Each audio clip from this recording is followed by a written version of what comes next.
할렐루야. 우리 주 예수 그리스도의 은혜와 평화가 이 예배의 자리에 함께하는 여러분들의 삶 가운데 가득하게 되시기를 주님의 이름으로 간절히 기원을 드립니다. 여러분, 세상에서 가장 강한 힘이 무엇인지 아십니까?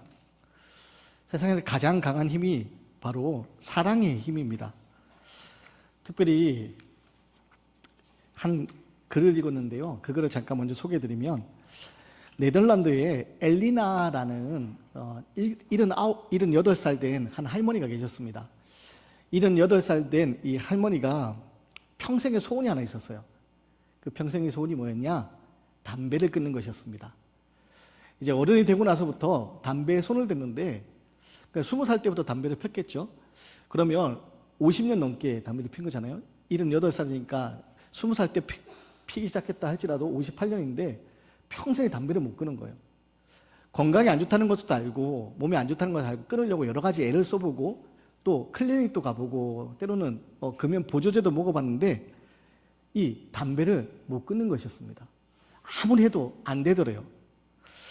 그런데 이 할머니가 어느 날 한 살 많은 79살 된 제이슨이라는 한 할아버지를 만납니다.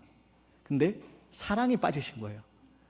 78살 된 할머니와 79살 된 이 할아버지가 엘리나라는 이분과 제이슨이라는 이분이 사랑에 빠지신 거예요.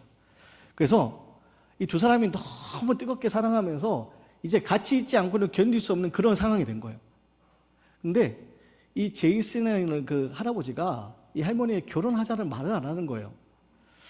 근데 어느 날 이 제이슨이라는 분이 이 엘리나라는 할머니에게 그렇게 얘기하더래요. 내가 당신과 결혼하고 싶은데 단 한 가지 때문에 결혼하게 되는 것에 주저함이 생긴다고. 그래서 물었어요. 뭐 때문에 결혼하는데 주저함이 생기냐 했더니 그 제이슨이라는 분이 그렇게 얘기하시더래요. 당신 다 좋은데 단 한 가지. 뭐 때문일까요? 담배 피는 것 때문에 내가 그게 너무 힘들어서 같이 살 자신이 없다고. 그래서 담배 피는 것 때문에 내가 당신하고 결혼을 못할 것 같다고. 그 얘기를 딱 했어요. 그랬더니 이 엘리나라는 분이 뭐라고 대답했을까요?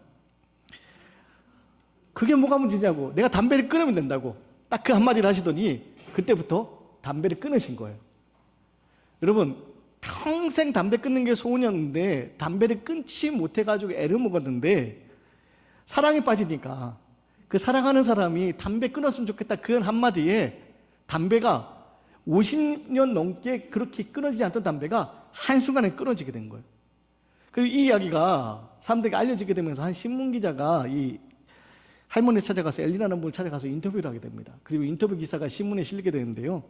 그 할머니가 이렇게 고백했대요. 나는 이 경험을 통해서 사랑의 힘은 의지의 힘보다 더 큰 힘이 있는 것을 깨달았습니다. 라고 그렇게 얘기를 했대요. 여러분, 이것이 바로 사랑이 가진 능력입니다. 사랑의 힘입니다. 우리가 사랑을 통해서 그런 능력을 경험해 보지 않습니까? 여러분 다 연애해 보셨잖아요. 누군가를 좋아해 보고 누군가로부터 사랑받아 봤잖아요. 그럴 때 여러분 정말 내게 내가 할 수 없을 것 같은 그 일을 할 수 있는 그런 힘이 주어지지 않습니까? 저희 어머니가 평생 공장에서 일을 하셨어요. 그래서 공장에서 일을 하시고 나중에 이제 은퇴를 하시고 퇴직을 하시고 나서 평생 공장에서 낮이고 밤이고 이렇게 일하시다 보니까 서서 일을 하느라고 무릎하고 허리가 다 망가지셨어요. 그래가지고 오래 서 있는 거를 되게 힘들어 하셨어요. 그런데요, 이 어머니가 제가 아이를 낳고 나서 그냥 손주죠. 손주를 보러 저희 집 아이가 어렸을 때 손주 보러 저희 집에 오신 거예요. 그런데 그 손주를 등에 업고서 계속 집안일을 하시는 거예요. 제가 물었어요. 아니, 엄마 힘드신데 그 내려놓으시라고. 허리도 안 좋으시고 무릎도 아프신데 그 왜 업고 하냐고. 그때 저희 어머니가 뭐라고 하시는지 아세요? 하나도 안 힘들대요. 아이를 업고 있는데 하나도 안 힘들대요. 아이가 너무 좋으니까, 아이가 너무 사랑스러우니까 이 아이를 등에 업고서 일을 하는데 보통 때는 그냥 가만히 오래만 서 있어도 무릎이 아프고 허리가 아파서 서 있지 못하시는 분이 그 아이를 등에 업고서 그렇게 있는데 하나도 안 아프시대요. 무엇 때문에? 사랑의 힘 때문에. 여러분, 이처럼 사랑이 우리에게 주는 힘이 있습니다. 문제는 우리 인간의 사랑은요, 불완전하다는 데 문제가 있습니다. 연애할 때는 사랑하는 이를 위해서 저 하늘에 별도 따다 줄 것처럼 여러 가지 약속도 하지만 사랑이 식으면 어떻게 됩니까? 그 약속 언제 했는지 다 잊어버린 채 또 연애하다가 헤어지게 되면 그 뜨겁게 사랑해서 평생 헤어지지 못할 것 같던 그 관계가 깨어져 버리고 심지어 결혼하고 나서도 이혼하는 가정들이 있지 않습니까? 부부간의 문제뿐이겠습니까? 부모 자녀 간에도 평생 사랑할 것 같은 부모 자녀의 모습이지만 어느 날 부모 자녀 관계가 깨어지고 단절되는 그런 아픔들이 우리 가운데 있지 않습니까? 문제는 우리가 가진 이 사랑은요, 완벽한 사랑이 아니다 보니까, 완전한 사랑이 아니다 보니까 불완전하기 때문에 시간이 지나면서 그 사랑이 변질된다는 겁니다. 그래서 큰 힘이 있지만 이 힘이 계속해서 지속되지 못한다는 데 문제가 있습니다. 근데 여러분, 완벽한 사랑이 있습니다. 변하지 않는 사랑이 있습니다. 어떤 사랑이겠습니까? 바로 하나님의 사랑입니다. 우리를 향한 하나님의 사랑, 십자가의 사랑, 변하지 않는 그 하나님의 사랑이 우리를 향하고 있다는 것입니다. 그리고 그 하나님의 사랑이 극적으로 잘 드러난 부분이 있습니다. 어디겠습니까? 바로 십자가의 사랑입니다. 여러분, 십자가는요, 하나님의 사랑이, 우리를 향한 하나님의 사랑이 극적으로 드러난 것입니다. 그래서 이 사순절, 우리가 십자가를 생각하고 십자가를 바라볼 때, 그리고 십자가를 바라보면서 우리 마음에 큰 은혜가 있지 않습니까? 이런 십자가를 바라볼 때마다 제 마음속에 얼마나 큰 은혜가 있는지 몰라요. 가만히 십자가를 바라보고 묵상하고 있으면 따스한 하나님의 손길이 느껴지고 그 하나님의 손길 통하여서 다시 내 마음에 뭉클해지고 그래서 새 힘 얻고 여러분, 십자가를 통해서 하나님의 사랑이 우리에게 느껴졌으면 좋겠습니다. 근데 여러분, 이 십자가가 무엇인지 우리가 오늘 다시 한번 좀 생각을 했으면 좋겠는데요. 십자가가 무엇입니까? 십자가에서 어떤 일이 일어났습니까? 우리 그것을 분명하게 알아야 됩니다. 십자가는요, 예수님이 매달려서 모진 고통을 감수하시면서 피 흘리시면서 찢기시고 죽으셨던 것, 그게 바로 십자가입니다. 여러분, 십자가는요, 예수님이 죽으셨던 자리입니다. 그런데 이 십자가가 오늘 우리에게 무엇이 되고 있습니까? 능력이 되고 있습니다. 저 죽음의 상징이었던 십자가가요, 오늘 우리에게는 생명의 상징이고 구원의 상징이 되었습니다. 왜입니까? 십자가에서 예수님이 죽으심으로 말미암아, 그 십자가의 죽으심으로 말미암아 하나님이 우리를 향한 사랑을 확증해 주셨기 때문입니다. 하나님이 우리를 사랑하신다고 십자가를 통하여서 그 사랑을 확증해 주셨기 때문에 이 십자가가 오늘 우리에게 능력이 되는 겁니다. 그러면 하나님께서 왜 우리를 사랑하셨을까? 왜 우리를 사랑하셔서 십자가에서 하나밖에 없는 독생자 아들 예수 그리스도를 죽기까지 내버려 두게 하셨을까? 왜 죽게 하셨을까? 여러분, 하나님이 왜 우리를 사랑하셔서 예수님이 십자가에서 죽게 하셨을까요? 아니, 하나님은 도대체 왜 우리를 사랑하실까요? 초등학교 선생님이 인터넷에 올린 글이 예전에 아주 화제가 된 적이 있습니다. 그래서 제가 스크랩을 좀 해놨었는데요. 이번에 말씀을 준비하면서 그 글을 다시 한번 좀 읽어봤습니다. 초등학교 선생님이 아이들에게 시험 문제를 내고 그 시험 문제의 답을 정말 기상천외한 이상한 엉뚱한 답을 쓴 그 답을 인터넷에 올린 겁니다. 제가 그 중에 몇 가지만 좀 나누어 보도록 하겠습니다. 이 질문에 아이들이 뭐라고 대답했는지 한번 생각을 해보세요. 질문입니다. 다음과 같은 물건들을 살 수 있는 가게를 쓰시오. 쌀, 보리, 콩, 팥. 이 물건들을 살 수 있는 가게가 뭘까요? 잘 모르시겠죠? 아이가 대답을 정답을 뭐라고 썼냐면 이렇게 썼습니다. 이마트. 이마트 가면 다 살 수 있잖아요. 그래서 이마트로 썼습니다. 뭐 거기까지는 그럴 수 있다 생각하는데 그 다음 문제의 답이 아주 기발합니다. 엉뚱합니다. 문제입니다. 옆집 아주머니께서 떡을 가지고 오셨습니다. 뭐라고 말해야 될까요? 자, 옆집 아주머니께서 떡을 가지고 오셨어요. 뭐라고 말을 해야 되죠? 뭐라고 대답한다고요? 예. 이 아이가 뭐라고 답을 썼냐면 이렇게 썼어요. 안 사요. 물건 파는 거 안 산다고. 그리고 다음 질문에 답이 아주 기발한 답이 나오는데요. 질문입니다. 부모님은 우리를 왜 사랑하실까요? 이 초등학생이 쓴 답이 정말 기발해요. 부모님이 왜 우리를 사랑하실까요? 라는 질문에 이 아이가 이렇게 대답합니다. 그러게 말입니다. 그러게 말입니다. 여러분, 이 아이 대답이 참 재밌죠? 그래, 기발하지 않습니까? 그런데 이 그러게 말입니다, 이 말이요, 큰 울림이 되더라고요. 부모님은 왜 우리를 사랑하실까요? 그러게 말입니다. 하나님이 왜 우리를 사랑하실까요? 우리가 잘한 것도 없는데, 우리 하나님은 뭐 잘한 것도 내세울 것도 없는데, 하나님은 도대체 왜 우리를 사랑하실까요? 그러게 말입니다, 아닙니까? 예수님이 그 끔찍한 십자가의 모진 고통을 감당하시면서 왜 우리를 사랑하셨을까? 하나님이 독생자 하나밖에 없는 아들 예수 그리스도를 십자가에 내어주기까지 왜 우리를 사랑하셨을까? 우리는 날마다 하나님을 배신하고 하나님부터 멀어져 지낼 때가 너무나 많은데 하나님 왜 우리를 사랑하셨을까? 이 질문에 대한 답이 그러게 말입니다, 그 답밖에 없더라고요.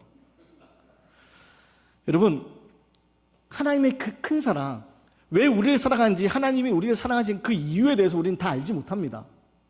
왜인지에 대한 답을 찾을 수는 없습니다. 다만 한 가지 아는 것이 있습니다. 하나님은 우리를 사랑하신다는 겁니다. 하나님은 지금도 우리를 사랑하신다는 겁니다. 사랑하는 여러분, 날 향하신 하나님의 그 사랑이 지금도 날 향하고 있다는 사실을 여러분 고백할 수 있는, 그 사랑 안에 거할 수 있는 저와 여러분의 모습이 되었으면 좋겠습니다. 이사야 53장 6절을 보면요, 이런 말씀이 있습니다. 우리는 다 양 같아서 그릇 행하여 각기 제 길로 갔거늘 여호와께서는 우리 모든 죄악을 그에게 담당시키셨노라.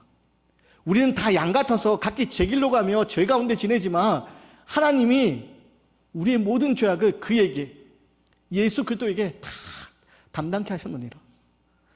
우리가 다 제멋대로 살아갑니다. 세상 가운데 우리의 욕망을 따라서, 우리의 생각을 따라서 제멋대로 살아갑니다. 근데 그로 인하여서 우리는요, 죄 가운데 지내고 죄로 인하여서 하나님과 단절된 깨어진 관계가 있습니다. 그런데 이 깨어진 관계, 죄 가운데 있는 우리를 구원하기 위해서 우리의 모든 죄를 그에게 담당시키셨다는 겁니다. 예수님께 담당시키셨다는 겁니다. 십자가에서 그 죄를 다 감당케 하셨다는 겁니다. 여러분, 그래서 십자가는요, 우리를 향하신 하나님의 사랑이 드러나는 것이고, 이 십자가를 통해서 우리는요, 불완전한 우리가, 죄 가운데 있던 우리가 하나님의 사랑 안에 거할 수 있는 은혜를 누리게 되었다는 겁니다. 그 십자가가 그래서 오늘 우리에게 능력이 되는 겁니다. 그래서 오늘 5장 8절 말씀에, 우리 5장 8절 말씀을 보겠습니다. 제가 읽어드립니다. 우리가 아직 죄인 되었을 때에 그리스도께서 우리를 위하여 죽으심으로 하나님께서 우리에 대한 자기의 사랑을 확증하셨느니라. 우리가 아직 죄인 되었을 때, 우리가 아직 죄인 되어 있는데 하나님께서 우리의 사랑을 확증하셨다는 겁니다. 어떻게? 그리스도께서 우리를 위하여 죽으심으로, 예수님은 우리를 위하여, 나의 죄를 위하여 대신 죽으심으로 말미암아 하나님이 날 사랑하신다고. 왜 사랑하는지 우리는 알 수 없지만, 하나님 날 사랑하시는 거 왜인지 우리가 알 수 없지만 하나님이 우리를 사랑하신다고 그것을 확증해 준 거, 그것이 바로 십자가라는 것입니다. 사랑하는 여러분, 우리가 잘해서 구원받는 것이 아니고요, 우리가 잘해서 사랑받는 것이 아닙니다. 하나님은 그냥 우리를 사랑하시는 겁니다. 하나님 그냥 우리를 구원하시는 겁니다. 도대체 하나님 왜 날 사랑하시는지 그러게 말입니다 라고 대답할 수밖에 없지만 하나님 우리를 사랑하신다는 겁니다. 우리를 하나님께서 사랑하시고 우리를 사랑하기 위하여서, 우리를 살리기 위하여서 우리의 죄를 예수님이 대신 십자가에서 담당하셨다는 겁니다. 하나밖에 없는 독생자 아들 예수 그리스도를 십자가에 달려 죽게 만드신 것, 그 죽으심이 바로 우리를 향한 하나님의 사랑이 확증되는 자리라는 겁니다.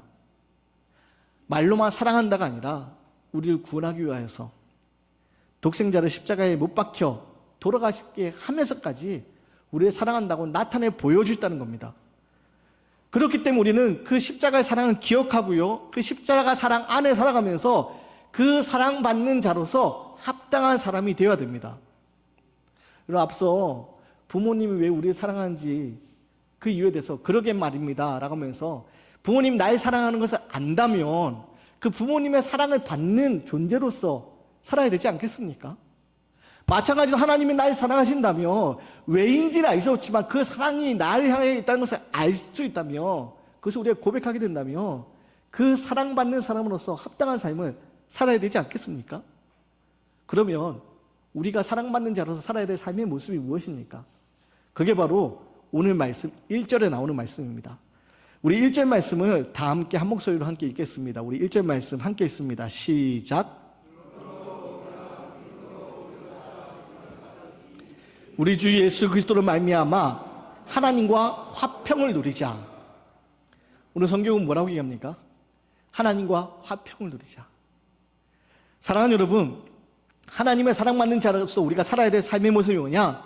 화평을 누리는 삶입니다. 여러분 평안하십니까? 평안하신가요? 평안하셨으면 좋겠습니다. 하나님의 사랑받는 자로서 우리가 살아야 될 삶의 모습은요, 평안한 삶입니다. 여러분 죄로 인하여서 세상의 문제로 인하여서 신음하고 두려워하는 삶이 아니라 날 향한 하나님의 사랑이 그 큰 사랑이 날 향하고 있다는 것을 기억하고 화평을 누리는 사람, 평안의 삶을 살아가는 저와 여러분의 모습이 되었으면 좋겠습니다.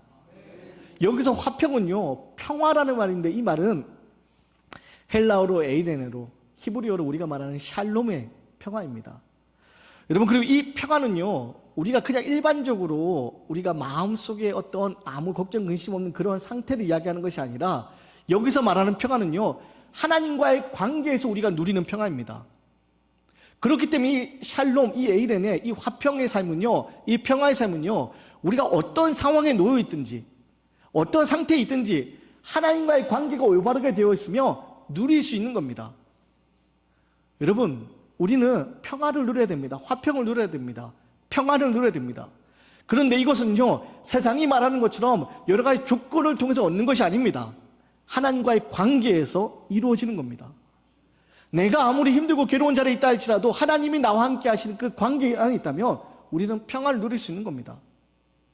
사도 바울이 빌립보 교회에서 빌립보 감옥에 갇혀서 빌립보 교회에서 편지를 쓸 때 내가 너무 기쁘다고 감옥 안에서 평안을 누리며 고백했던 이유가 무엇입니까? 감옥 안에서 언제 죽을지 알 수 없는 그 상황 가운데서도 사도 바울이 평화를 누릴 수 있었던 것은요, 비록 감옥이라는 상황 가운데 놓여 있지만 하나님과의 관계가 온전했기 때문입니다. 하나님과의 관계가 온전하다 보니까 감옥 안에 있다 할지라도 평화를 누릴 수 있는 겁니다. 기쁘다라고 말할 수 있는 겁니다. 여러분 우리가 누려야 될 화평이 뭐냐? 바로 이 하나님과의 관계에서 오는 평화입니다. 이 땅 살아가면서 뭔가 알 수 없는 불안함이 있습니다. 초조함이 있습니다. 두려움이 있습니다. 여러분 우리의 삶을 짓누르는 그 두려움, 그 문제, 이런 그 불안함. 근데 여러분 그런 상황 가운데 놓여 있다 할지라도 하나님으로부터 평안함이 우리 가운데 있어야 됩니다. 문제는 하나님과의 관계가 깨어질 때 우린 점점 더 두려워하고 낙심하고 불안해하는데 하나님 관계를 올바르게 회복시켜 나가야 되는데 다른 것을 통하여서 그 불안의 문제를 해결하려고 하는 데 있다는 겁니다. 그래서 세상은 어떻게 합니까? 하나님과의 관계에서 누릴 수 있는 참 평안을 알지 못하니까 자꾸 세상의 여러 가지 방법을 통하여서 그 거짓된 평화라도 붙들고 싶어 합니다. 그래서 내가 좋은 집에 살면, 좋은 차를 타면, 물질에 넉넉하면 내가 평안을 누릴 수 있겠지 생각하고 좋은 집에서 좋은 차를 타고 그렇게 많은 것을 움켜잡고 살려고 합니다. 근데 여러분 정말 좋은 집에 살면 평안해집니까? 좋은 차를 타고 다니면 평안해집니까? 내가 세상에서 걱정이 없을 만큼 많은 돈이 있으면 평안해집니까? 그렇지가 않습니다. 정말 만약 그렇다면요, 저 강남의 좋은 아파트에 사는 사람들은 아무런 걱정과 불안이 다 없어야 되고요, 좋은 외제차 타는 사람들은 다 행복해야겠지만 여러분 현실이 그렇습니까? 그렇지 않습니다. 좋은 아파트에 사는 사람도, 좋은 집에 사는 사람도, 좋은 차를 타고 다니는 사람도 불안이 있습니다. 왜입니까? 세상으로부터 오는 그 평안이 진짜가 아니기 때문입니다. 우리에게 참된 평안은 하나님과의 관계로부터 오는 것입니다. 그리고 이 관계는 어떻게 누리게 되느냐? 바로 나의 사랑하신 하나님의 사랑을 깨닫게 될 때 누릴 수 있는 평안입니다. 그래서 1절 말씀 여러분 제가 다시 읽어드립니다. 그러므로 우리가 믿음으로 의롭다 하심을 받았으니 우리 주 예수 그리스도로 말미암아 하나님과 화평을 누리자. 여러분 평안하십니까? 평안하셨으면 좋겠습니다. 그 비결을 말씀드립니다. 그 비결이 뭐냐? 우리 주 예수 그리스도로 말미암아 화평을 누리자. 여러분 우리가 평안함을 얻을 수 있는 건요, 우리 주 예수 그리스도로 말미암아 십자가의 그 큰 사랑으로 말미암아 평안함을 누릴 수 있는 겁니다. 여러분 우리를 두렵게 하는 것이 무엇입니까? 지금 여러분들의 마음을 괴롭게 하는 것이 무엇입니까? 관계의 문제가 있습니까? 물질의 문제가 있습니까? 자녀의 문제, 건강의 문제, 여러분을 두렵게 만들고 여러분 힘들게 하는, 여러분 불안케 하는 그 문제가 무엇입니까? 여러분 그 모든 거 다 우리 주 예수 그리스도의 십자가의 사랑을 통해서 우리는 화평을 이룰 수 있는 삶을 살아야 되는 겁니다. 우리를 두렵게 하는 그 문제 앞에서 낙심하지 마시고요, 우리 주 예수 그리스도로 말미암아 평안을 누리는 삶을 사시기 바랍니다. 십자가는 바로 그런 우리가 평안하게 살 수 있도록 우리를 사랑한다고 말씀하시는 하나님의 사랑이 나타난 것, 그것이 바로 십자가입니다. 그래서 우리는요, 하나님 나를 사랑하신다, 그 기쁜 소식, 그 복음을 붙잡고 이 땅에서 평안을 누리는 삶이 되어야 됩니다. 오노다 히로라는 일본 군인이 있습니다. 이분이요, 2차 세계대전이 끝나고도 전쟁이 끝난 것을 알지 못하고 필리핀 마닐라 근처 작은 섬에서 숨어 지냈던 사람입니다. 얼마 동안 숨어 지냈냐? 무려 29년 4개월 동안을 숨어 지냅니다. 전쟁이 다 끝났는데 전쟁이 끝난 것을 알지 못하고 숨어 지냅니다. 이 사람이 있는 것을 알고서 이제 일본에서도 또 필리핀 사람을 보내서 전쟁이 끝났다고 이 사람에게 자꾸 이야기를 하는데 이 사람이 듣지 않습니다. 이것이 마치 적국의 그런 계략으로 알고 지금 일본을 침략하는 적국의 계략으로 자기를 속이려는 줄 알고 일본 사람이 찾아가서 이야기를 해도 믿지 않고 필리핀 사람이 찾아가도 믿지 않고 끊임없이 동굴 속에 숨어지면 약탈을 하면 지냅니다. 그래서 일본 정부에서 어떻게 하냐면 친척도 보내고요, 당시 일본 신문도 보내면서 일본이 지금 이제 만국 박람회도 개최하고 올림픽도 개최하고 도쿄에 신칸센 전철도 하고 일본이 전쟁이 끝나고 잠시 패망했지만 다시 부흥하고 있다고, 다시 재건되고 있다고 이야기를 해도 신문을 갖다 줘도요 믿질 않습니다. 그러면서 이 사람이 무려 29년 4개월 동안을 숨어 지냅니다. 여러분 제가 왜 말씀을 좀 이 사람 생각이 나느냐, 하나님이 십자가를 통해 날 사랑한다 말씀하셨는데 그 사랑이 날 향해 있는데 그것을 알지 못하고 우리는 어떻게 지냅니까? 불안해하며 지냅니다. 두려워하며 지냅니다. 마치 전쟁이 끝난 후에도 동굴 속에 숨어서 전쟁이 끝난 거 가짜야, 거짓된 소식이야 라면서 숨어 지냈던 사람처럼 오늘 우리가 그렇게 지내고 있지 않습니까? 십자가의 사랑이 이미 나에게 하나님의 큰 사랑으로 충만하게 있는데 그 사랑을 받아들이지 못하고 믿지 못하고 우리는 두려워하면서 불안하게 지냅니다. 여러분 우리 향하신 하나님의 사랑, 그 사랑이 십자가를 통해 내게 주어졌다는 사실을 기억하시고 우리 주 예수 그리스도로 말미암아 화평을 이루는 삶이 되었으면 좋겠습니다. 얼마 전 아내와 영화를 하나 보았는데요, 그 영화에 입양된 아이에 관한 이야기가 나왔습니다. 아이를 낳지 못하던 한 부부가 이제 아이가 시험관을 해도 안 생기고 아이가 생기지 않으니까 보육원에서 한 아이를 입양합니다. 한 6, 7살 정도 되는 그 여자를 입양합니다. 그래서 그 아이가 이제 자기 딸로, 이제 그 부부의 딸로 오게 되니까 입양되는 그 아이를 위해서 예쁘게 방도 꾸며놓고 선물도 준비해놓고 아이가 좋아할 만한 많은 음식도 준비해놓습니다. 그런데 입양된 그 아이가 집에 와서 이제 그 부부의 딸로서 지내야 되는데 이 아이가 조용하게 말도 하지 않고 선물을 준비했는데 선물도 기뻐하지 않고 심지어 같이 밥을 먹는데 밥도 한 숟갈 떼다가 조금밖에 먹지 않고 저 방에 들어가도 될까요? 하면서 방에 들어가는 겁니다.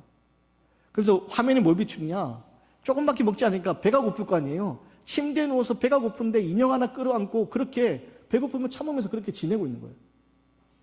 부부는 혹시라도 보육원에서 이 온 아이가 적응하지 못해서 낯설어 할까봐 이 아이에 대해서 계속 신경을 쓰면서 아이를 위해서 하고 있는데 이 아이는 계속 밥도 조금밖에 안 먹고 자기 방 안에서 인형만 붙들고 그렇게 지냅니다. 그런데 나중에 왜 그런지 이유가 밝혀졌어요. 왜 그런지 이유가 밝혀졌는데 왜 그랬느냐, 알고 봤더니 이 아이가 보육원에서 입양이 딱 결정되고 나서 그 아이의 친구가 와서 이야기를 해줍니다. 근데 그 아이가 어떤 아이였냐면 한 번 입양됐다가 파양된 아이예요. 입양됐다가 파양돼 보육원에 돌아온 아이인데 이제 입양된 이 아이를 위해서 여자아이에서 이야기를 해줍니다. 뭐라고 얘기했냐면 너 그 집에 입양되어 가면 밥도 조금 먹고 조용하게 지내야 돼. 내가 입양됐다가 파양된 이유는 밥도 너무 많이 먹고 시끄럽게 해서 싫어해서 파양되었어. 너 밥 많이 먹고 시끄럽게 하면 다시 여기로 돌아올지 몰라. 그러니 밥도 조금 먹고 조용해야 돼. 여러분, 그래서 그 작은 아이가 혹시나 다시 쫓겨날까 봐 배고픈데 굶주림을 참으면서 밥도 조금 먹고 그렇게 조용하게 지냈던 거예요. 이런 너무 얼마나 안타까운 모습입니까? 그런데 우리가 지금 그렇게 살고 있는 거 아닙니까? 하나님이 이미 우리를 자녀 삼아 주셨는데 그 큰 사랑 안에 살게 하셨는데 우리 왜 놀라운 은혜를 이미 누리게 하셨는데 우리는 어떻게 지냅니까? 그 은혜 안에서 평화를 누리는 삶이 아니라 화평을 이루어가는 삶이 아니라 두려워하고 근심하며 절망하고 그렇게 쫓겨나게 될까 봐 그렇게 지내고 있는 거 아닙니까? 사랑하는 여러분, 하나님이 이미 우리를 자녀 삼아 주셨습니다. 그리고 우리 하나님의 자녀로서 그 하나님의 자녀로서 놀라운 권세를 누리며 살아갈 수 있는 사람이 되어야 됩니다. 그게 어떤 삶이냐? 우리 주 예수 그리스도로 말미암아 화평을 이루는 삶, 평화를 누리는 삶입니다. 바라기는 오늘 말씀 앞에서 우리를 향하신 하나님의 그 큰 사랑을 기억하고 우리가 아직 죄인 되었을 때 우리를 사랑한다 말씀하시는 도대체 왜 우리를 사랑하는지 그 이유를 알 수 없어서 그러게나 말입니다라고 이야기할 수 없지만 그 큰 사랑이 날 향하고 있다는 사실 기억하시고 평화를 이루고 가는 삶이 되었으면 좋겠습니다. 오늘 말씀 읽으면서 우리 함께 불러야 될 찬양이 있습니다. 십자가 그 사랑이라는 찬양인데요. 그 찬양의 가사가 이렇습니다. 십자가 그 사랑 멀리 떠나서 무너진 나의 삶 속에 잊혀진 주 은혜 돌 같은 내 마음 어루만지사 다시 이렇게 세우실 주를 사랑합니다. 주 나를 보호하시고 날 붙드시리. 나는 보배롭고 존귀한 주의 자녀라. 사랑하는 여러분, 십자가 사랑을 통하여서 우리는 주의 자녀된 사람들입니다. 그 은혜 잊어버리고 살지 마시고 오늘 날 향하신 그 십자가의 사랑 통하여서 화평을 이루는 삶, 화평을 누리는 삶, 평안한 삶이 되시기를 주님의 이름으로 간절히 기원을 드립니다.